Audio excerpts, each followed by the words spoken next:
Professor Tillis specializes in the broad area of Latin American studies, but specifically in Afro-Latin American and US Latino literatures and cultural studies.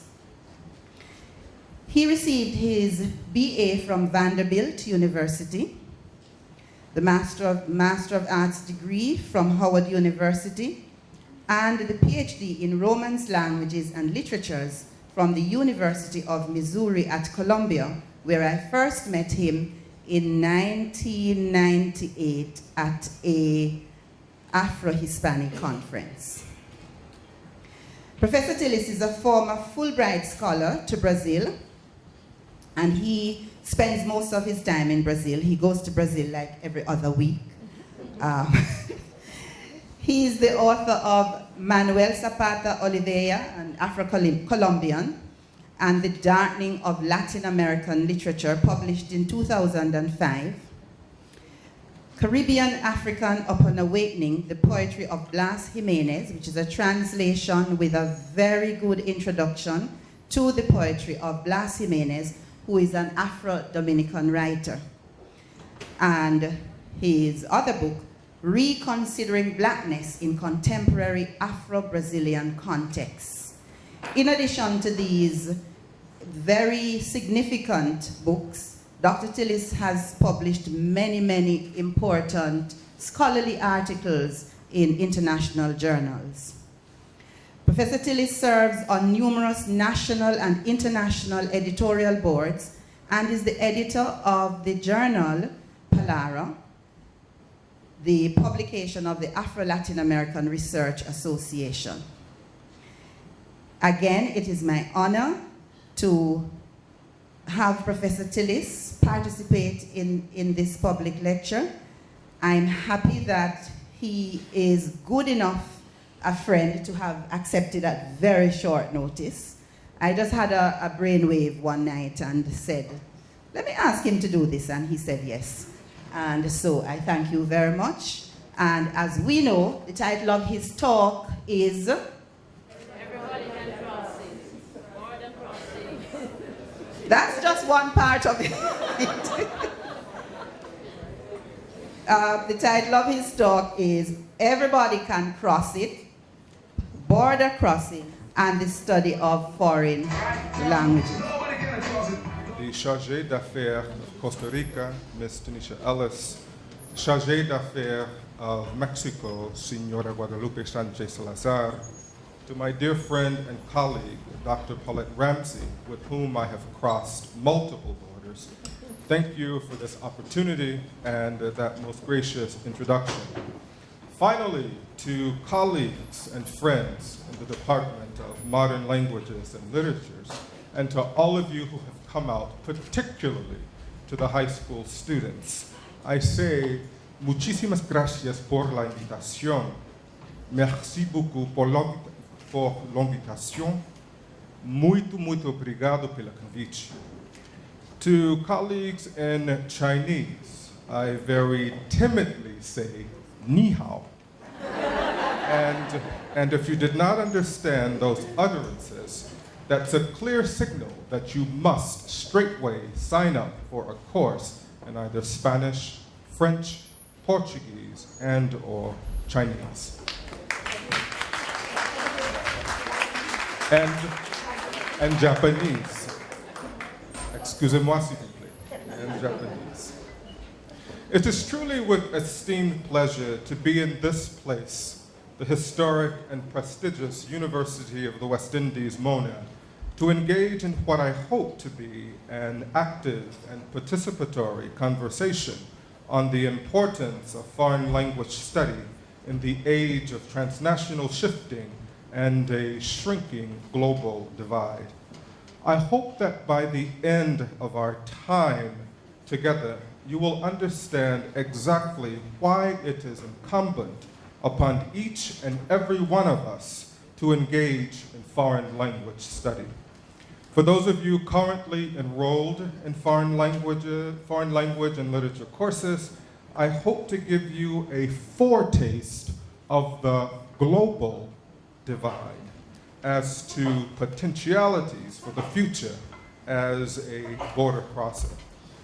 To begin, I can imagine that when Clifton Cliff Wang Brown first uttered, "Nobody can cross it," he did not envision the global impact of his uttered colloquial idiom in the indigenous language of Jamaican Creole, commonly referred to as patois.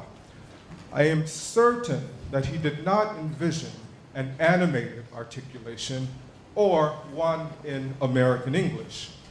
I contend further that Cliff Wang did not think about the power of language in a globalized world as, by means of the World Wide Web, ears were tuned in to Jamaica from linguistic geographical spaces abroad. As a segue to my main focus on foreign language and global access to the world through language as a cultural referent, I would like to put Cliff Wang to task by asserting that through foreign language study, everybody can cross it onto and into configurations that challenge epistemological understandings, that is, put to task what we think that we know about the linguistic other and our connectedness to the global world. My sharing with you this morning will take the form of 4 distinct parts. First, I would like to speak briefly to the academic importance of language in general as articulated by noted sociolinguists and cultural studies scholars.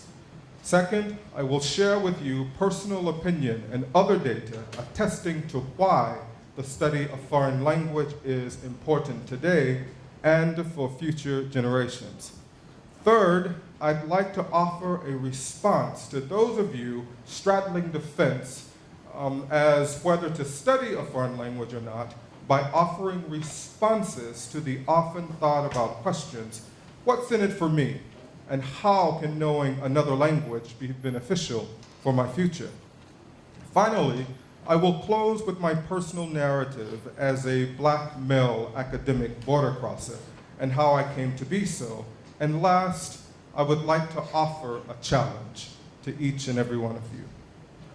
Sociolinguist Bernard Spolsky, in Concise Encyclopedia of Educational Linguistics, eloquently expresses the notion of language as a signifier of cultural identity, stating, and I quote, "Language is a central feature of human identity. When we hear someone speak, we immediately make gestures about gender, education, level of profession, place of origin. Beyond this individual matter, a language is a powerful symbol of national and ethnic identity." Fin de cita. For Polsky, language is viewed as a powerful conduit by which expressions of culture, ethnic, and national identities come to be understood, expressed, and located. Like Spolsky, numerous scholars have begun to extrapolate on the idea of language as a semiotic cultural signifier within global spaces. Contemporary cultural aesthetics critics, the likes of Homi Bhabha, including sociolinguistics, argue that language as an evolving mediated discourse is an adaptable cultural entity that is shared in order to fit the communicative needs of its constituents through varied, hybridized verbalizations. In Orality and Literature, the technologizing of the word, Walter Ong centers this argument in the justification of an oral tradition that supersedes a literary tradition within many linguistic communities to augur ultimately the codependency of the oral and the literary.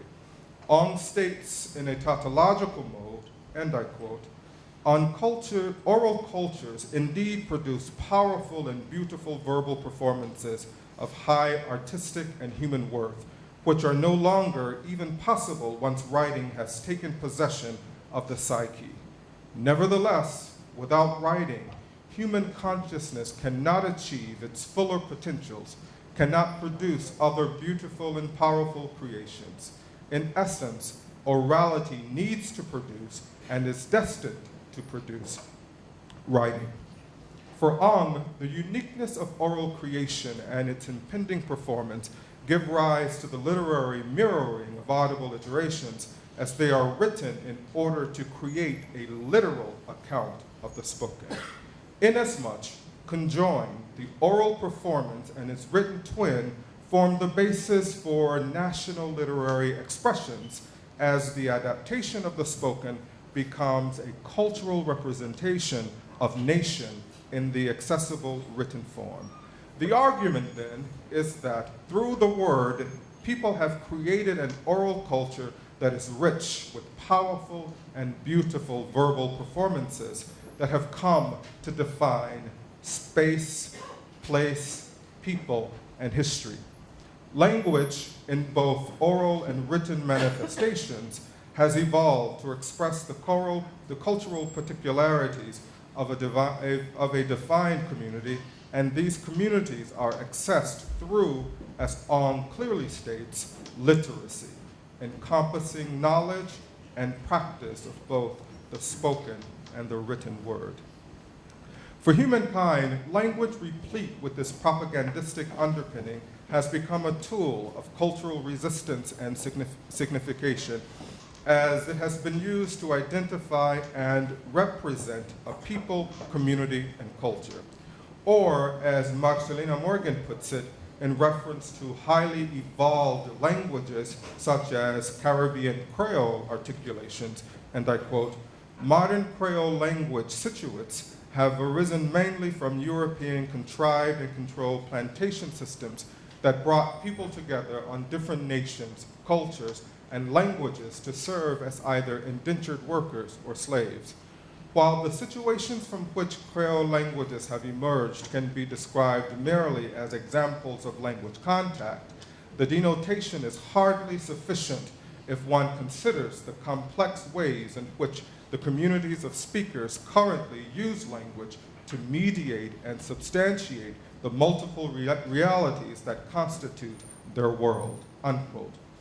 Morgan lucidly articulates the notion of hybridized language formation resulting from cultural contact of disparate systems. In her view, she too sees the phenomenon of language as a cultural signifier. What the aforementioned scholars, among others, agree on is the importance of language in terms of understanding weights of cultural practice outside of one's own, and that such cannot happen without interactive modes of understanding facilitated by cross-cultural and cross-lingual communication. Thus, foreign language study becomes fundamental in terms of accessing cognitively and experientially the global other. Language skills and cultural expertise are urgently needed to address economic challenges and the strength of national businesses in an increasingly global marketplace.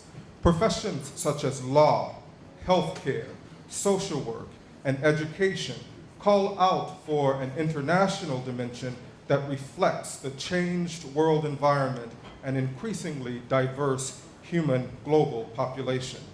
World education systems, from equivalence to secondary education to higher education, need the capacity to provide the requisite training for continued global engagement. Higher education needs the capacity to serve as a resource on the politics, economics, religions, and cultures of countries across the globe, countries whose positions on the world stage change over time, often in unpredictable ways. In my country, the United States of America, interest in and support for language study has been strengthened in recent years by the growing recognition that proficiency in more than one language benefits both individual learners and the society at large. For the individual learner, research has found a positive link between second language proficiency and cognitive and academic ability. And a multilingual workforce enhances America's economic competitiveness abroad, it helps to maintain our political and security interests, and promotes tolerance, as well as intercultural awareness. Countless studies support the claim that second language study benefits progress in other subject areas. Applying current standard practices of foreign language instruction reinforces language course content of other coursework in one's native tongue. What this means for you as Jamaicans is that learning another language can enhance your knowledge of English language structure and also increase your vocabulary. In the US, a study of over 13,000 third and fifth graders in Louisiana public schools revealed that regardless of race, gender, or academic level, children taking foreign language classes did better on the English section of the Louisiana Basic Skills Test than those who did not. Such findings support the claim that time spent on foreign language study strongly reinforce the core subject areas of reading, English language literacy, social studies, and believe it or not, mathematics. Foreign language learners consistently outperform control groups in core subject areas on standardized tests, often significantly. In fact, one study found students scored significantly higher in math and language arts after just one semester of studying foreign language for 90 minutes per week.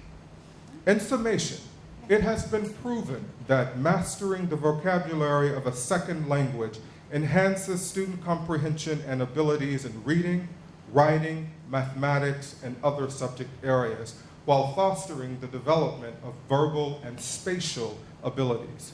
In addition, second language study promoted cultural awareness and competency. In an age of global interdependence and an increasing multicultural and multi-ethnic society, foreign language study engenders unique insight into other cultures and builds cultural competency skills in a way that no other discipline is able to do. According to Curtin and Dahlberg, and I quote, "Exposure to a foreign language serves as a means of enhancing intercultural competency, especially among children. They assert that the awareness of a global community is enhanced when children have the opportunity to experience involvement within another culture through a foreign language. Thus, the positive impact of cultural information is significantly improved when that information is experienced through foreign language and accompanied by experiences in culturally authentic situations." Finally, second language study enhances career opportunities.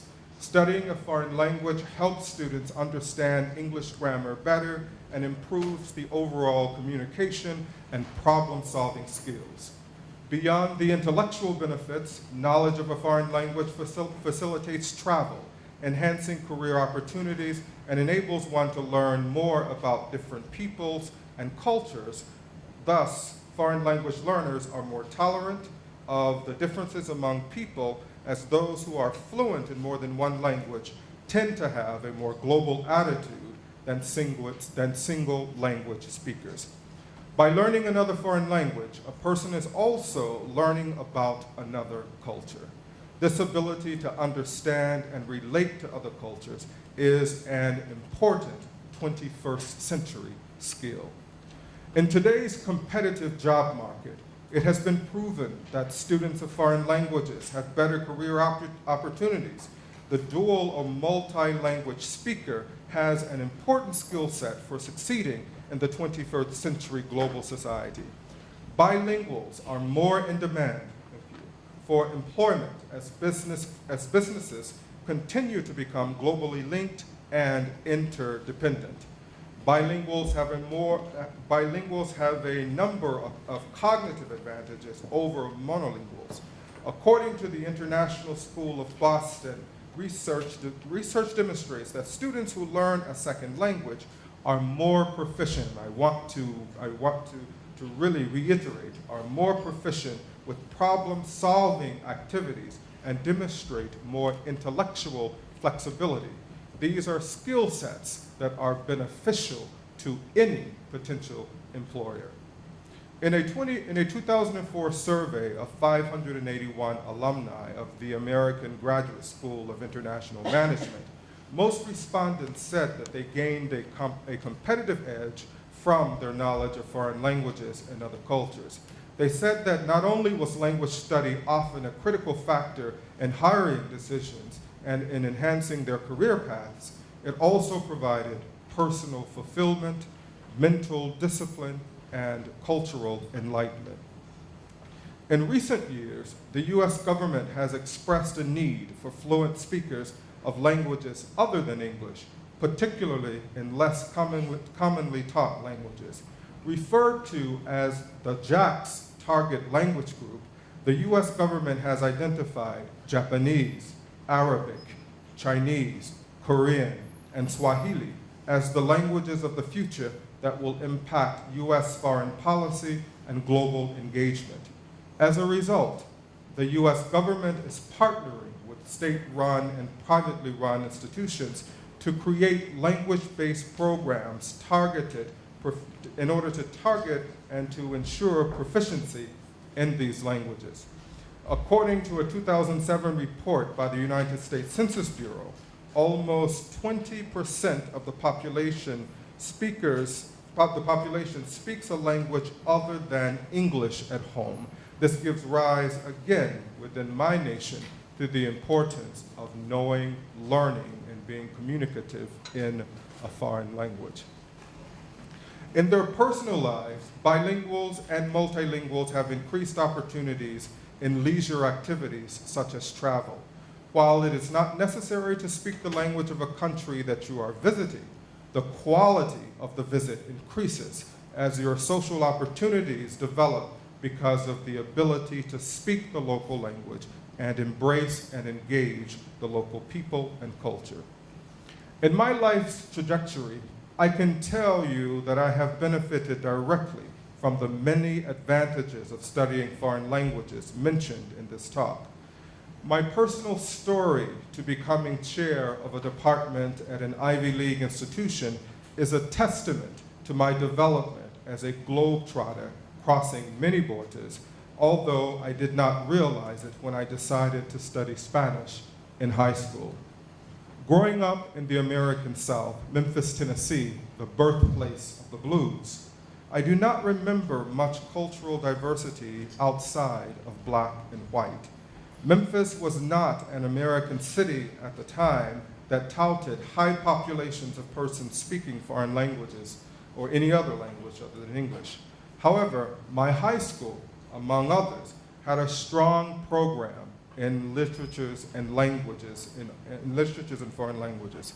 So, in the midst of Ronald Reagan becoming the 40th president of the United States and the US news media being flooded with reports from Nicaragua, Mexico, Costa Rica, Colombia, Panama, and other Central and South American nations, I made a conscious decision to study Spanish with hopes of becoming an international attorney working for US-based companies in Spanish America. So I studied Spanish throughout high school and as an undergraduate pre-law student at Vanderbilt University. While at Vanderbilt as a Spanish major, I had the opportunities to study abroad for the first time at La Universidad Complutense de Madrid. It was this experience in Madrid that opened my eyes to a world much larger than the one I had inhabited.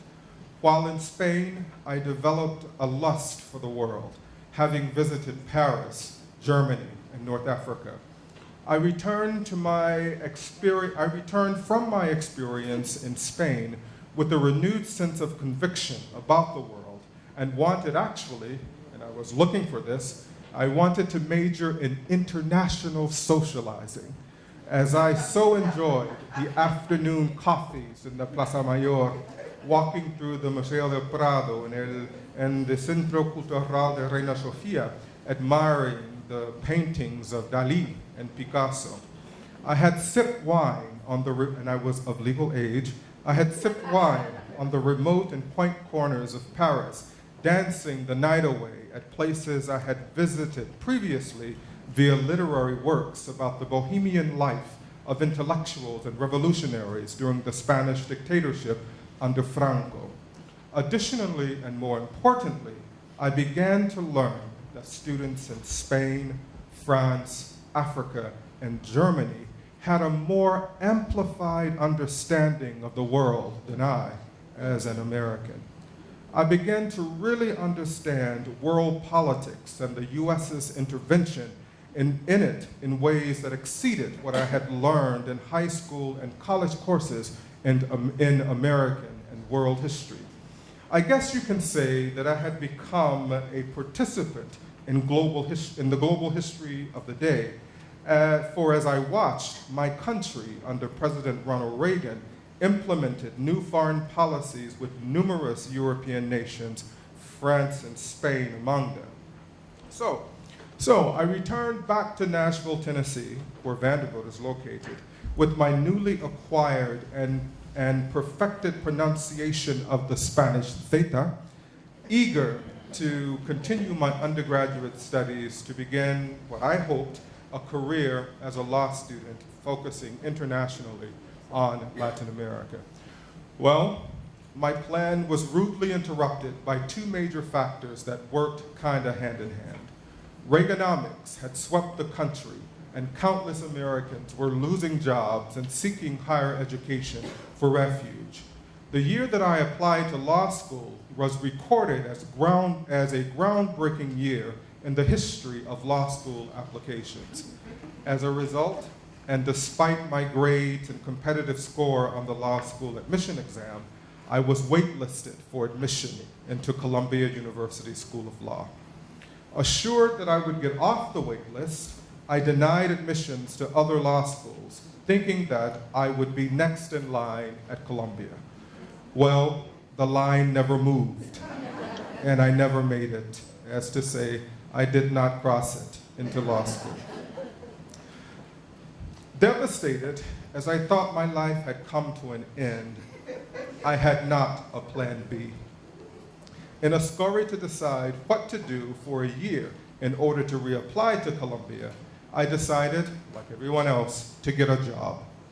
After countless interviews, I landed a job working for the major international pharmaceutical company, Merck Sharp & Dohme, because of the need of sales representatives who had fluency in Spanish. Finally, and in a tangible way, the countless hours and years of conjugating verbs, yo hablo, tú hablas, usted, ella habla, had paid off in a most significant way, and in a way that I could not have imagined. So, with my Spanish verb conjugations and lived experience in Spain in tow, I headed for Louisiana to work for Merck to market Spanish-speaking doctors in the state. Due to the richness of my Merck experience, I decided not to go to law school, and for a few years later, took a job with Miller Brewing Company to expand its product line in South America. Again, my knowledge of and speaking ability in Spanish was essential to landing the job. Well, after a few years in industry, I decided that it was time to do something different. But what? All I knew was that it had to involve Spanish. Well, one day, while on the campus of Howard University, I read an advertisement for a Colombian speaker, a writer, who was to talk on the first critical edition of his 1983 work, Shango, El Gran Putas. Knowing loosely what I thought the colloquial translation meant, I was intrigued and attended the lecture. As to not bore you with more personal details, that lecture by Dr. Manuel Zapata Oliveira of Colombia was transformative. It was then that I decided to continue my studies in Spanish language and literature. However, my purpose was to study Spanish-American writers of African ancestry like Zapata Oliveira, who was to know that my first published work would be a critical analysis of Zapata Oliveira's literary trajectory. Thus, I earned a master's degree from Howard University and went on to study at the University of Missouri-Columbia, where I earned a PhD in Romance Languages and Literatures. It was at Missouri where I began to study French and Portuguese to complement my Spanish, allowing access to the literary worlds of writers in French, West Africa, Martinique, Haiti, and Brazil, where I completed a Fulbright just last year. Although the many professional iterations of my life changed, that which has remained consistent is my passion for the world through languages and cross-cultural experiences. I now see the world as my playground, for I am no longer bound to the geographical borders of the United States due to the inability to access the peoples and cultures of Latin America, Europe, Africa, and the Caribbean. And I have foreign languages and literatures to thank for my personal globalization and expanded worldview. As chair of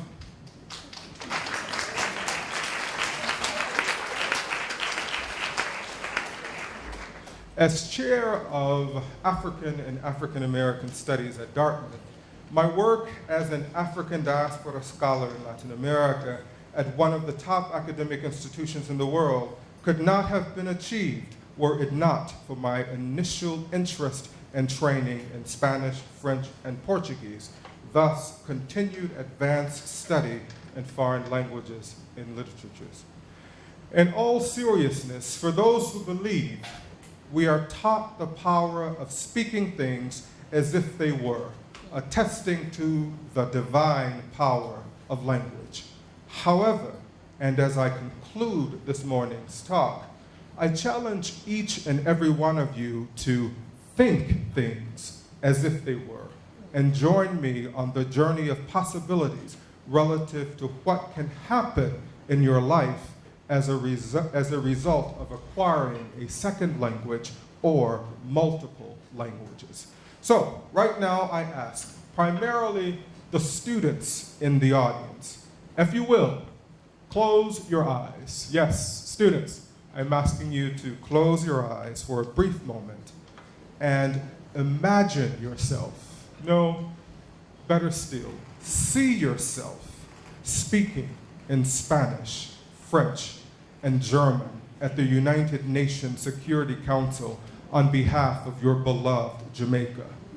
Mentally locate you engaging in multilingual discussions on issues such as global health challenges and initiatives in China, fully functional in Mandarin, fluently speaking Portuguese in Brazil, discussing issues relative to ethanol and alternative energy source production and development as the Jamaican official representative. Imagine you negotiating business agreements in French with neighboring Haiti, Guadeloupe, Martinique, on behalf of Jamaican economic interests. See yourself offering cultural expertise as the Foreign Service officer, diplomat at a Jamaican embassy abroad. Better yet, imagine yourself as the Jamaican ambassador to Spain, Brazil, Cuba, China, Angola, Senegal, Mexico, or Costa Rica. Even more rewarding, see yourself as a teacher, professor of Spanish, French, Portuguese, Japanese, Italian, expanding the worldviews and perspectives of future Jamaicans. For those of you who closed your eyes and are not yet asleep, you may open them. I ask that you open your eyes to that which makes all of those imagined and seen possibilities a reality, the acquisition of foreign languages as your keys to the global world. For it is in Jamaica's national interest that you engage in foreign language study as this nation's intellectual, political, and economic future. No nation is an island existing in a monolingual, monocultural tradition dislocated from the rest of the global community. Remember that a pervasive lack of knowledge about foreign cultures and foreign languages threatens the security of Jamaica as well as its ability to compete in the global marketplace and produce and inform citizenry. So, I want you all to go back and tell that overnight Jamaican sensation, Cliff Wayne, that in Jamaica, man, everybody can cross it. Through foreign language study, Jamaicans can continue to cross cultural and geographical borders in order to engage the human, capitalistic, and political landscapes of the global economy. And I hope that you continue to see yourself as one of those at the forefront of this international exchange. Muchísimas gracias. Merci beaucoup. Muito, muito obrigado. Danke, cher. Thank you very much.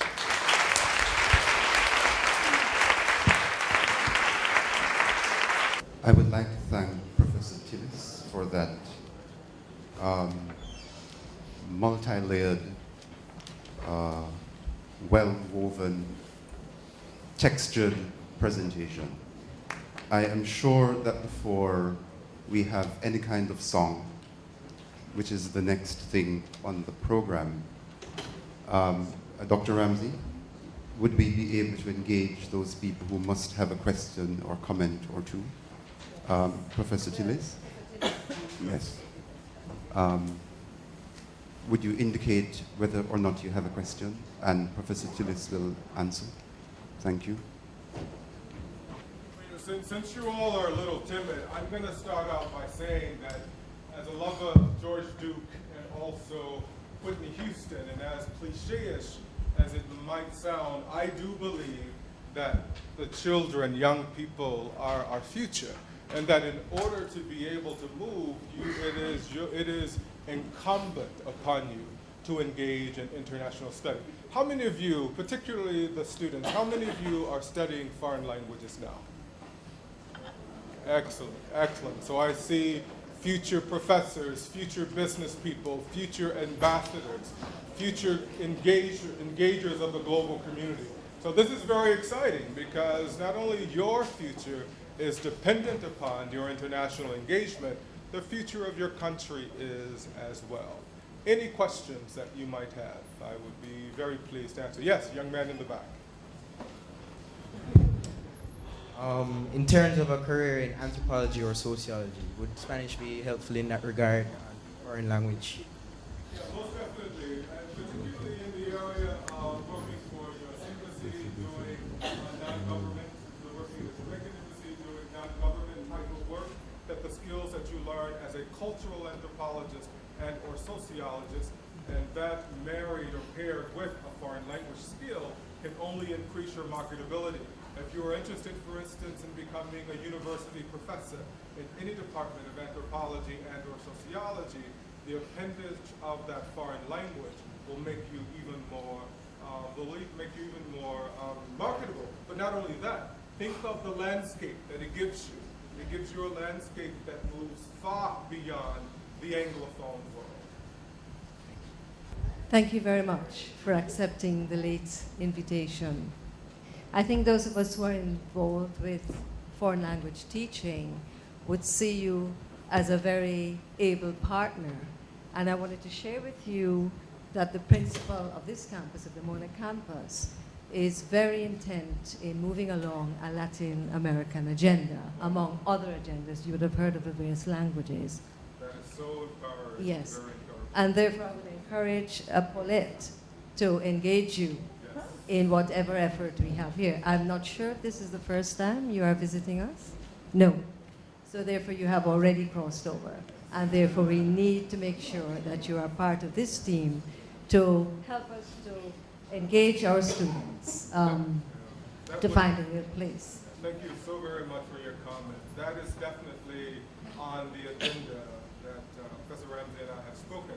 I'm a part of a conglomeration of professors who are trying to do a worldwide reach relative to foreign languages and cultures, principally with colleagues at the Federal University of Rio de Janeiro in Brazil and at the Federal University of Minas Gerais in Belo Horizonte, Brazil, with colleagues who is Jamaican, a Jamaican national, who's a senior lecturer at Birmingham, myself at Dartmouth in the US. Oh, Conrad James. Yes, working with Conrad. And then we're hopeful to bring Paulette and colleagues here at the University of West Indies Mona into that, in that collaboration. What we're doing now is we're seeking funds from, there's a lots of interest globally in Brazil, and we understand why. So the British government has put a pot of money together for international collaborations that include Brazil and other nations. In the US, through the Ford Foundation and others, we are trying to procure funds, and we're hopeful to bring the University of West Indies, Mona, into that collaboration. Thank you. I was just wondering exactly how many years of study did it take you to get where you are today?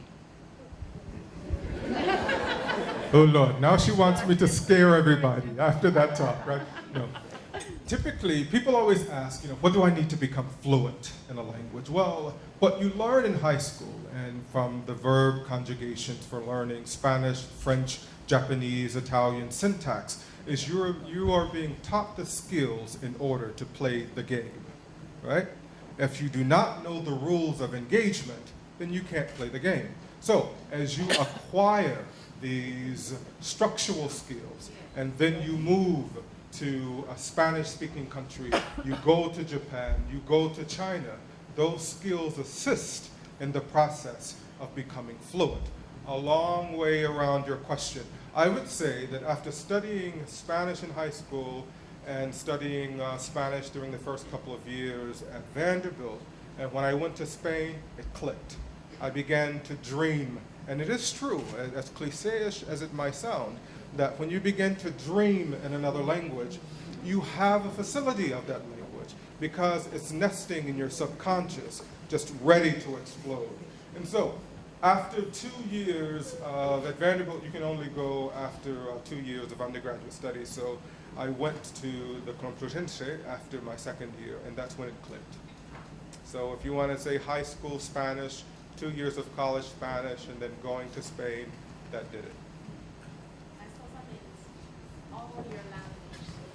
All my language skills. Excellent, excellent question. Why? Because learning one language facilitates the easy acquisition of other languages, particularly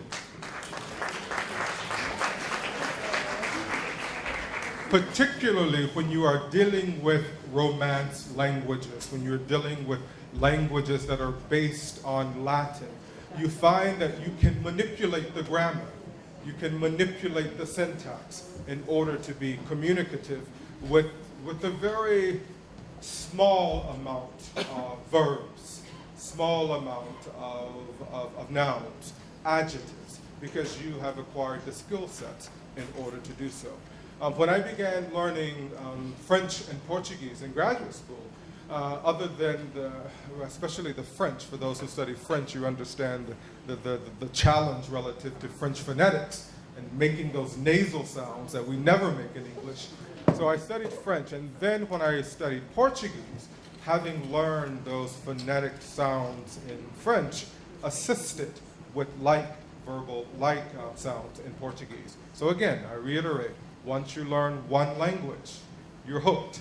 You are hooked. The desire to learn multiple languages is soon to follow. I would really like to thank you for that timely lecture. And I'm hoping that not just my students, but all the students here will benefit from that. I like the interesting angle you brought from the research about the importance of problem-solving skills, being the fact that students will be better able to solve problems by virtue of being exposed to a language. And it forced me to reflect at what we do, for example, at Campion College. We're offering Latin in first form.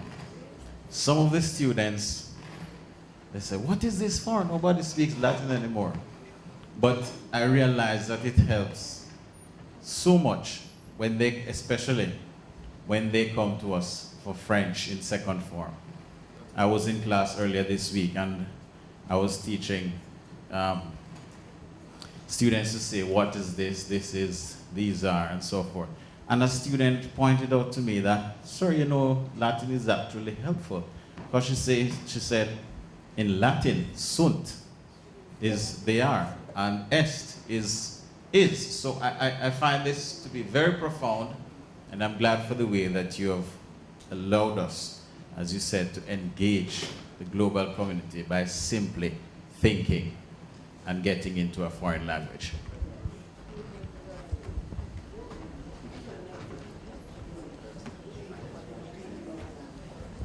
I'm so sorry to take the mic again. Just to complement what I was saying earlier, the UWI is also, of course, an avid participant in the whole internationalization movement. And we do understand internationalization beyond student or academic mobility.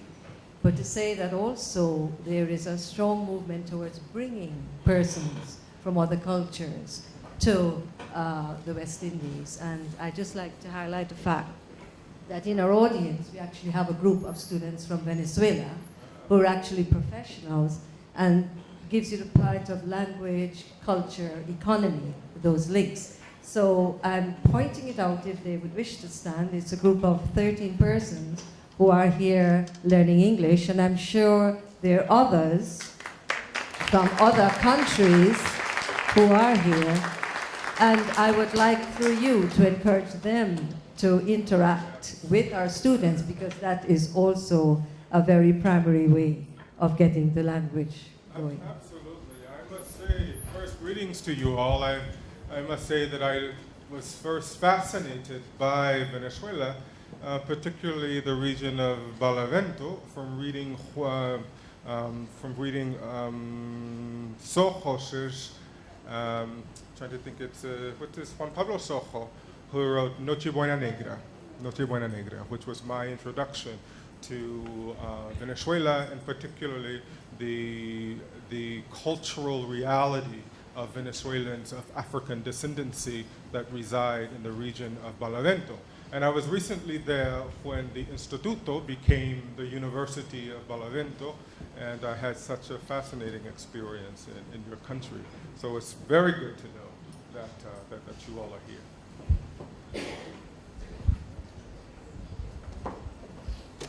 Hello, my name is Tanisha Ellis, charge affair of the Costa Rica Embassy.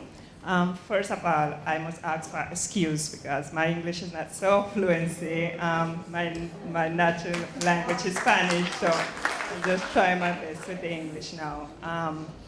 I must congratulate the university, Paulette, and also Professor Antonio for this type of program, because students can really believe that anything they want with study, they could go through with it. And I consider my person still into the young group. So to me, it's nice to be here, and I'm so proud to be here. And then I think I would have to join the Venezuelan group with the English also. Thank you.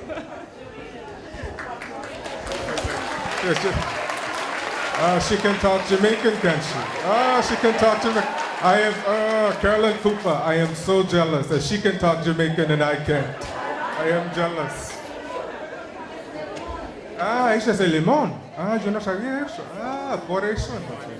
Es la verdad. Well, okay. So she wants to talk Jamaican.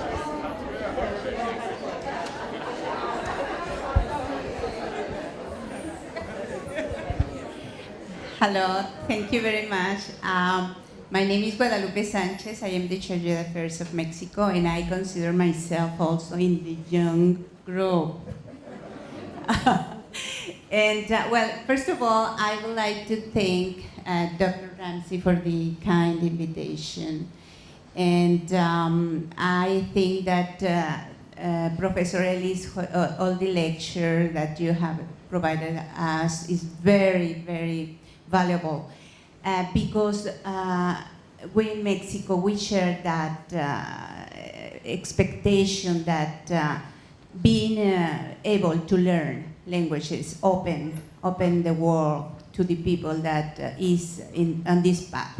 And particularly, I think in the Anglophone Caribbean, for the young people, is very important to take into consideration the importance of the learning of Spanish, because we are all Latin Americans. And I think that on our part is our commitment to try to learn English, but also I think we have to foster the learning of Spanish in the Anglophone Caribbean. And we are committed to bring people from Jamaica to Mexico to learn Spanish. And I think that is a very important tool in order to strengthen our relationship in all areas, cultural, economical, political. So I'm very happy that I'm here at this important place and at this important moment because the main reason for my presence here is that I share the curiosity with Dr. Ramsay, the curiosity of the young students that are here to continue to learn not only English, French, Italian, Portuguese, and at any age it's important to continue to do that. Thank you very much. And may I ask, where in Mexico? Where in Mexico do you hail? Mexico City or where? I am from the north of Mexico. From the north. What city? Oh, Durango. Okay, because I absolutely love Guanajuato City. I learned micheladas in Guanajuato City. And I want to invite you to a conference and also to invite colleagues and graduate students that August 7th through the 11th of 2012 in San Jose, Costa Rica, the Afro-Latin American Research Association, it's holding its 9th annual biennial convention there. And so for folks who write and who research in Portuguese, Spanish, French, English, Italian, you are more than welcome to submit. Professor Ramsay has all of the information relative to this international congress that is going to take place again in August of 2012 in San Jose, Costa Rica. Are there any more questions? Okay. I think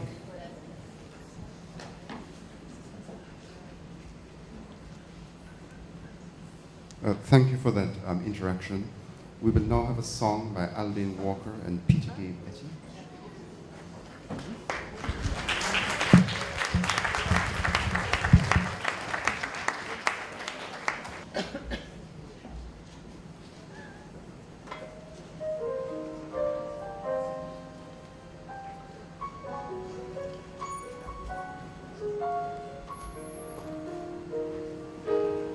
Cuando estoy por caer, yo que sé tu amor me volverá a socorrer, venceré el temor. Nunca sepa que te sientes dentro de lo mismo que yo. En el dolor y el bien tú me supiste amar. Y lo que soy es por ti sin dudar.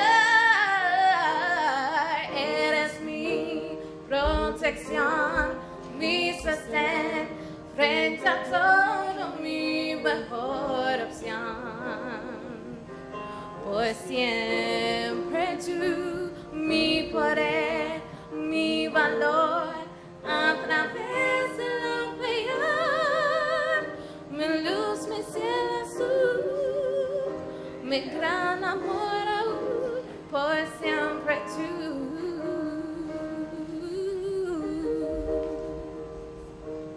No hay ningún amanecer que no me despierte sin saber que te soy por ti. Muy feliz En mi alma para siempre hay un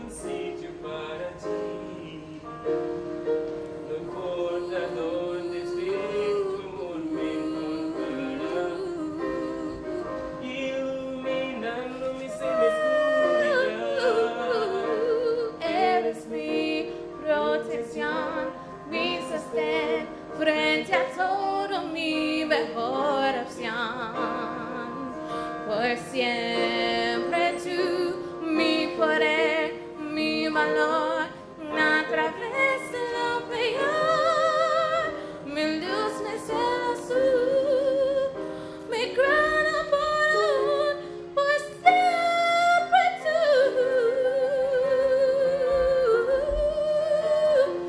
por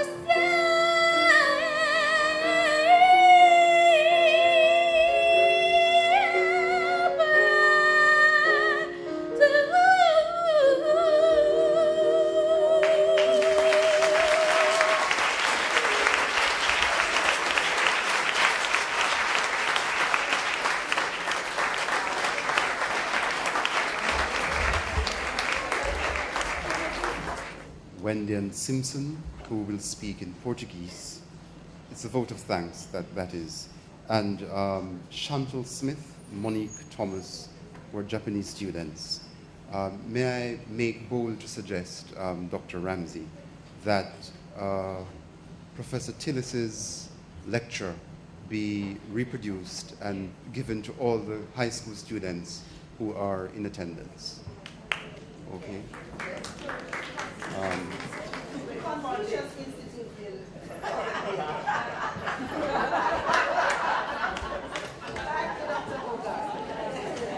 Okay, so we'll have those who move for the vote of thanks.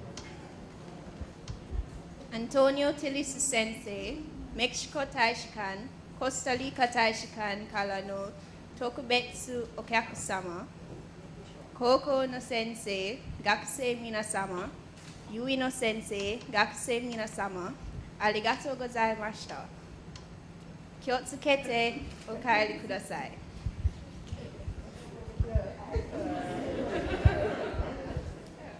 We would like to thank the Professor Antonio Tillis and the special guests from the Mexican Embassy, Costa Rican Embassy, teachers and students from high schools, as well as UE students and staff members for attending this lecture. Thank you. Take care. Boa tarde. Boa tarde, Professor Tillis. Boa tarde a todos. Boa tarde. Muito obrigada por vir. Foi prazer. Espero que goste da Jamaica e outras vezes. Boa tarde.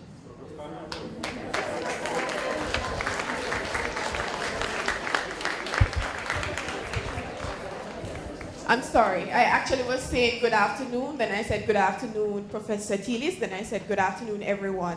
It was a pleasure to see you, and it was a nice presentation, and I hope you enjoy your time in Jamaica.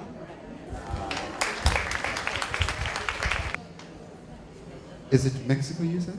Colombia. Okay, we'll have a few words from Ms. Lucila Martinez, no habla español. Hello, everybody. I am the new Counselor of Foreign Affairs of Colombia. It's nice to meet you. It's nice to stay here. Thanks for everything. Just I want to say that my English is not so fluent like you know. I am new here. But just I want to say that Colombia has a course to teach Spanish as foreign language. And I think it is important because I can live here and you can study here the possibility. The abstract of that is that the government of Colombia has opened the course to teach English as foreign language, which aims to provide basic tools that all of the Spanish teaching as a foreign language to university professors. And I will leave this paper, and maybe, I don't know if somebody is interested in that. And I will give it you, I don't know, to you. Thank you for everything.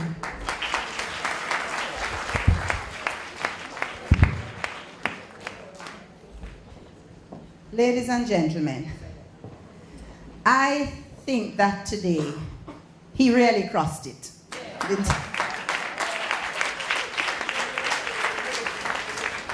And he didn't only cross it, but he told you how to cross it. Yes?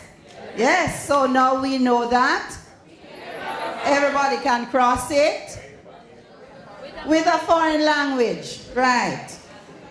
I thank you so much. I thank you very much for an excellent delivery.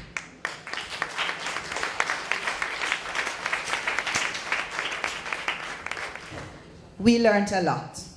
We were challenged. We've all begun to dream more in a foreign language, those of us who have done some dreaming in some foreign language. And Caroline Cooper is dreaming in Spanish now. Professor Caroline Cooper is dreaming in Spanish now. I want to thank you all for coming. I want to thank all the faculty members who have turned out today. Thank you very much. I thank you for emphasizing the important role that interdisciplinary crossings play in our studies. And so I thank members, heads of other departments who are here. I want to thank the high schools. Campion College, raise your hands. Welcome, welcome. Woolmer's boys, I saw them. Holy Childhood High, I saw them. Shortwood Teachers College. Am I not, is there any other school that I'm not identifying?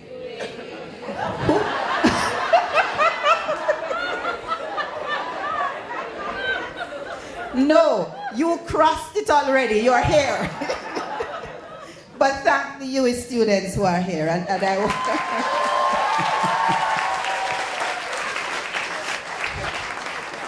And I especially want to thank those students who participated. Adrian, I love your Chinese. Dr. Hogarth is proud of you. Kerry-Ann Shadid. Who else was with Trudy Ann? Trudy Ann has just returned from, Martinique, a year in Martinique, and so she's one of the new ideas I have, which is not, let me be honest, it's not my idea. It's an idea that was given to me by Professor Cohenberg, with whom I met to discuss collaboration. And she said, but you have these students who go abroad. When they come back, you need to use them in the program as peer tutors. So Trudy Ann is going to be one of our first peer tutors in that.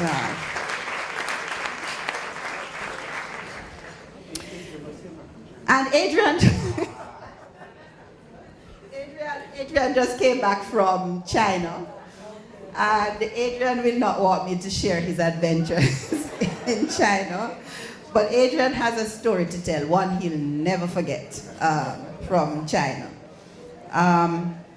Those of you who are here, who are planning to come to UE, Professor Tillis has opened your eyes to the many possibilities that exist in foreign language studies. And I hope that many of you who are sitting here now will be here in a couple of years' time in our programs. You will discover, and you have seen demonstration of that there's many opportunities for study abroad when you come here. When you come here, you may go abroad for a semester, pay your fees here, go abroad and study your whichever language it is that you're majoring in. Or you may go away for a year. But there are several opportunities for you to have that experience so that you will be able to engage with the language and with other speakers of the language at a higher level. The high school students who are here, we just want to spend a little bit of time with you after this. Immediately following this session, we have refreshments for everybody. We're going to ask the students to take your refreshments. The ushers will take you to different rooms. We'll spend maybe 15 minutes speaking to you. A native speaker will interact with you. I know the Campion people asked for that specifically, and so we thought we would extend it to the others of you who are here. So you'll just get 15 minutes. We know you don't have that opportunity necessarily in your high schools. You get to talk to them, ask them questions, just listen to some native tones and so on. We will alternate groups to take you on a tour of the lab. just so you see, there are some classes going on now, perhaps, and just so you see the language lab, which you yourselves will use when you become members of our programs. The two students who sang with soul and passion are two of my best literature students. Now I know why they do so well at literature. Because they have soul, they have passion. You can't do literature without having, a feeling for la palabra, the word, a love of the word, as I tell my students all the time. And so as you think of studying languages, language do not exist without a context, and with the context comes a particular culture. So as you think of studying the languages, expect that you must study the culture. The MLA ADTFL, about 5 years ago, has introduced culture as a 5th language learning skill. So you can't escape the culture.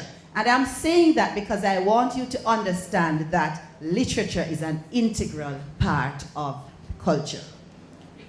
So those of you who are running from literature, please understand that there are multiple ways in which literature will help you to cross it, to cross the linguistic barriers.